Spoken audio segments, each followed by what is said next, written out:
Conto A Terceira Margem do Rio, de João Guimarães Rosa. A terceira margem do rio. Nosso pai era homem cumpridor, ordeiro, positivo. E sido assim desde mocinho e menino, pelo que testemunharam as diversas sensatas pessoas, quando indaguei a informação. Do que eu mesmo me alembro, ele não figurava mais estúrdio nem mais triste do que os outros, conhecidos nossos. Só quieto. Nossa mãe era quem regia e quem ralhava no diário com a gente. Minha irmã, meu irmão e eu. Mas se deu que, certo dia, nosso pai mandou fazer para si uma canoa. Era a sério. Encomendou a canoa especial de pau de vinhático, pequena, mal com a tabuinha da popa, como para caber justo o remador. Mas teve de ser toda fabricada, escolhida forte e arqueada a rijo, própria para devir durar na água por uns 20 ou 30 anos. Nossa mãe jurou muito contra a ideia. Seria que ele, que nem nessas artes não vadiava, se ia propor agora para pescarias e caçadas?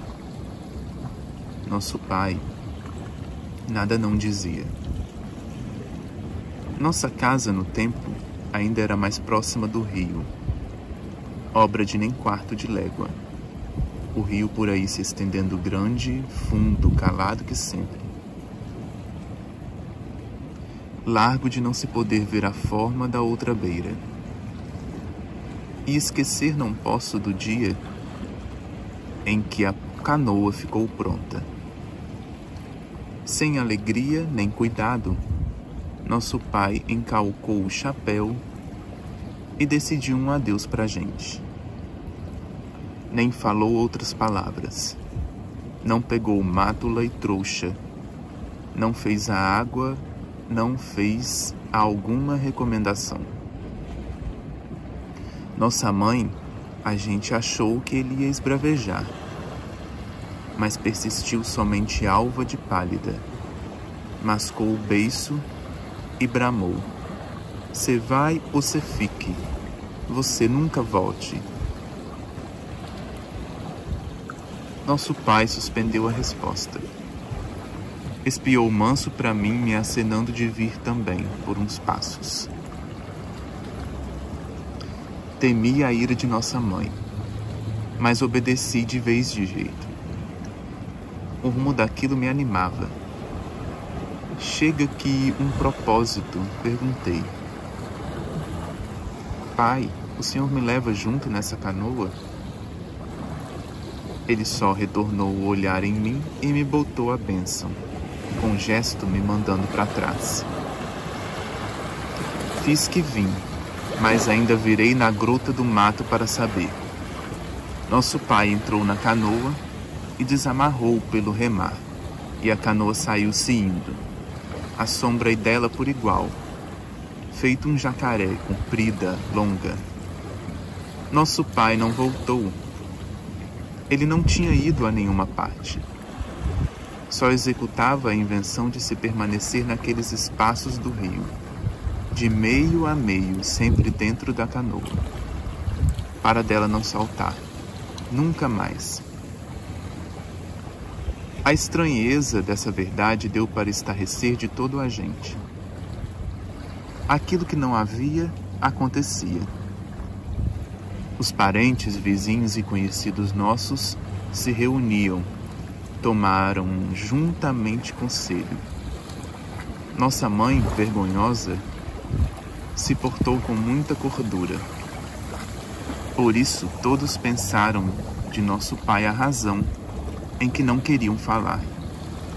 Doideira. Só uns achavam um entanto de poder também ser pagamento de promessa. Ou que nosso pai, quem sabe, por escrúpulo de estar com alguma feia doença, que seja a lepra, se desertava para outra sina de existir, perto e longe de sua família dele. As vozes das notícias se dando pelas certas pessoas, passadores, moradores das beiras, até do asfalto da outra banda, descrevendo que nosso pai nunca se surgia a tomar terra. Em ponto nem canto, de dia nem de noite, da forma como cursava no rio, solto solitariamente. Então, pois, nossa mãe e os aparentados nossos assentaram que o mantimento que tivesse ocultado na canoa se gastava, e ele ou desembarcava e viajava-se embora para jamais, o que ao menos se condizia mais correto, ou se arrependia por uma vez para casa. No engano, eu mesmo cumpria de trazer para ele cada dia um tanto de comida furtada. A ideia que senti logo na primeira noite, quando o pessoal nosso experimentou de acender fogueiras em beirada do rio, enquanto que no alumiado delas se rezava e se chamava. Depois, no seguinte, apareci com rapadura, broa de pão, caixa de bananas. Enxerguei nosso pai no enfim de uma hora, tão custosa para sobreviver. Só assim, ele no ao longe, sentado no fundo da canoa, suspendia no liso do rio. Me viu, não remou para cá, não fez sinal. Mostrei-o de comer, depositei. Num oco de pedra do barranco, a salvo de bicho mexer, e a seco de chuva e orvalho. Isso que fiz e refiz sempre, tempos afora. Surpresa que mais tarde tive, que nossa mãe sabia desse meu encargo, só se encobrindo de não saber. Ela mesma deixava, facilitando, sobra de coisas para o meu conseguir. Nossa mãe muito não se demonstrava. Mandou vir o nosso tio, irmão dela, para auxiliar na fazenda e nos negócios. Mandou vir o mestre para nós, os meninos. Incumbiu ao padre que um dia se revestisse em praia de margem para esconjurar e clamar a nosso pai o dever de desistir da tristonha teima. De outra, por arranjo dela, para medo, vieram os 2 soldados. Tudo que não valeu de nada. Nosso pai passava ao largo, avistado ou de luso, cruzando na canoa. Nem deixar ninguém se chegar à pega ou à fala. Mesmo quando foi, não fez muito dos homens do jornal que trouxeram a lancha e tensionavam tirar retrato dele. Não venceram. Nosso pai se desaparecia para outra banda. Aproava a canoa no brejão de léguas que há por entre juncos e mato, e só ele conhecesse a palmo a escuridão daquele. A gente teve de se acostumar com aquilo. As penas que, com aquilo, a gente mesmo nunca se acostumou em si, na verdade. Tiro por mim que, no que queria e no que não queria, só com nosso pai me achava, assunto que jogava para trás meus pensamentos. O severo que era dele não se entender, de maneira nenhuma como ele aguentava. De dia e de noite, com sol ou aguaceiros, calor, sereno e nas friagens terríveis de meio do ano, sem arrumo, só com um chapéu velho na cabeça, por todas as semanas e meses e os anos. Sem fazer conta do seir do viver. Não pojava em nenhuma das 2 beiras, nem nas ilhas e croas do rio. Não pisou mais em chão nem capim. Por certo, ao menos, que para dormir seu tanto, ele fizesse a amarração da canoa em alguma ponta de ilha, no esconso. Mas não armava um foguinho em praia, nem dispunha de sua luz feita, nunca mais riscou um fósforo. O que consumia de comer era só um quase, mesmo do que a gente depositava no entre as raízes da gameleira ou na lapinha de pedra do barranco. Ele recolhia pouco, nem o bastável. Não adoecia? E a constante força dos braços? Para ter tento na canoa, resistindo, mesmo na demasiada das enchentes, no submento. Aí quando no lanço da correnteza enorme do rio tudo rola o perigoso. Aqueles corpos de bichos mortos e paus de árvores descendo, de espanto, de esbarro. E nunca falou mais palavra, com pessoa alguma. Nós também não falávamos mais nele. Só se pensava. Não, de nosso pai não se podia ter esquecimento. E se por um pouco a gente fazia que esquecia, era só para despertar de novo de repente, com a memória no passo de outros sobressaltos. Minha irmã se casou. Nossa mãe não quis festa. A gente imaginava nele quando se comia uma comida mais gostosa. Assim como no gasalhado da noite, no desamparo dessas noites de muita chuva, fria, forte, nosso pai só com a mão em uma cabaça para ir esvaziando a canoa da água do temporal. Às vezes, algum conhecido nosso achava que eu ia ficando mais parecido com nosso pai. Mas eu sabia que ele agora virara cabeludo, barbudo, de unhas grandes, mau e magro, ficado preto de sol e dos pelos, com aspecto de bicho conforme quase nu, mesmo dispondo das peças de roupas que a gente de tempos em tempos fornecia.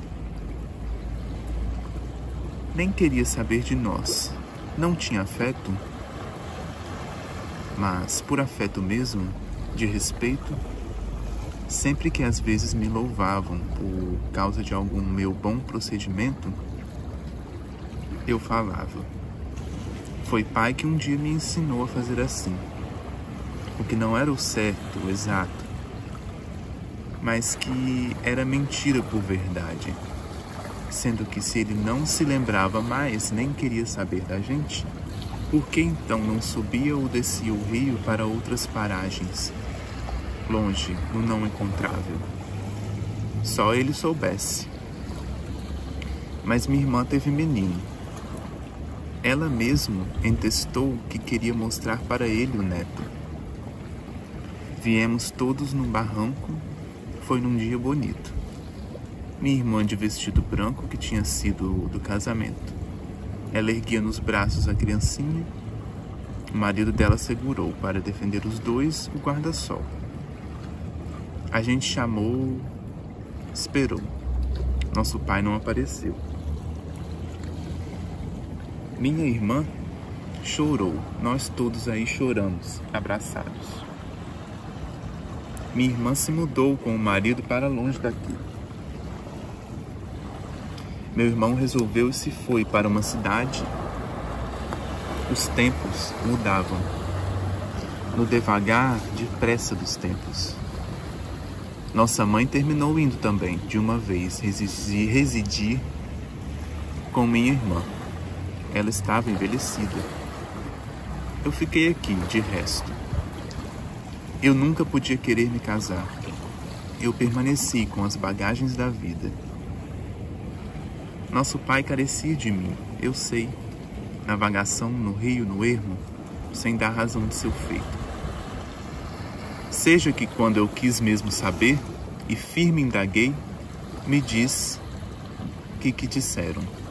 Que constava que nosso pai alguma vez tivesse revelado a explicação ao homem que para ele aprontara a canoa. Mas agora este homem já tinha morrido. Ninguém soubesse e fizesse recordação de nada mais. Só as falsas conversas, sem senso, como por ocasião. No começo, na vinda das primeiras cheias do rio com chuvas que não estiavam, todos temeram o fim do mundo, diziam. Diziam que nosso pai fosse o avisado que nem Noé, que, portanto, a canoa ele tinha antecipado, pois agora me entrelembro. Meu pai eu não podia malsinar, e apontavam já em mim uns primeiros cabelos brancos. Sou homem de tristes palavras, de que era que eu tinha tanta culpa, se o meu pai sempre fazendo ausência e o rio, pondo perpétuo. Eu sofria já ao começo da velhice. Esta vida era só o desmoronamento. Eu mesmo tinha achaques, ânsias, cá de baixo, cansaços, perrenguice de reumatismo. E ele, por quê? Devia de parecer demais, devia de padecer demais. De tão idoso, não ia mais dia menos dia fraquejar do vigor, deixar que a canoa embocasse ou que bubuiasse sem pulso na levada do rio, para se despenhar horas abaixo em Pororoma e no tombo da cachoeira, brava com fervimento e morte. Apertava o coração. Ele estava lá, sem a minha tranquilidade. Sou o culpado do que nem sei, de dor em aberto, no meu foro. Soubesse, se as coisas fossem outras, eu fui tomando ideia, sem fazer véspera. Sou doido? Não. Na nossa casa a palavra doido não se falava, nunca mais se falou. Os anos todos não se condenava ninguém de doido. Ninguém é doido, ou então todos. Só fiz que fui lá, com um lenço para o aceno ser mais. Eu estava muito no meu sentido, esperei. Ao por fim ele apareceu, aí e lá. O vulto estava ali, sentado à popa. Estava ali, de grito. Chamei umas quantas vezes e falei o que me urgia, jurado e declarado. Tive que reforçar a voz. Pai, o senhor está velho, já fez o seu tanto. Agora o senhor vem, não carece mais. O senhor vem e eu agora mesmo, quando que seja, a ambas vontades. Eu tomo o seu lugar, o Senhor na canoa. E assim dizendo, meu coração bateu no compasso do mais certo. Ele me escutou, ficou em pé, manejou o remo na água, proava para cá, concordado. E eu tremi, profundo, de repente, porque antes ele tinha levantado o braço e feito um saudar de gesto. O primeiro, depois de tamanhos anos decorridos, e eu não podia. Por pavor, arrepiados os cabelos, corri, fugi, me tirei de lá num procedimento desatinado, porquanto que ele me pareceu vir da parte de além. E eu estou pedindo um perdão. Sofri o grave frio dos medos, adoeci. Sei que ninguém soube mais dele. Sou o homem depois desse falimento. Sou o que não fui, o que vai ficar calado. Sei que agora é tarde e temo abreviar com a vida nos rasos do mundo. Mas então, ao menos que no artigo da morte peguem em mim e me depositem também numa canoinha de nada, nessa água que não para, de longas beiras, e eu, rio abaixo, rio afora, rio adentro, o rio.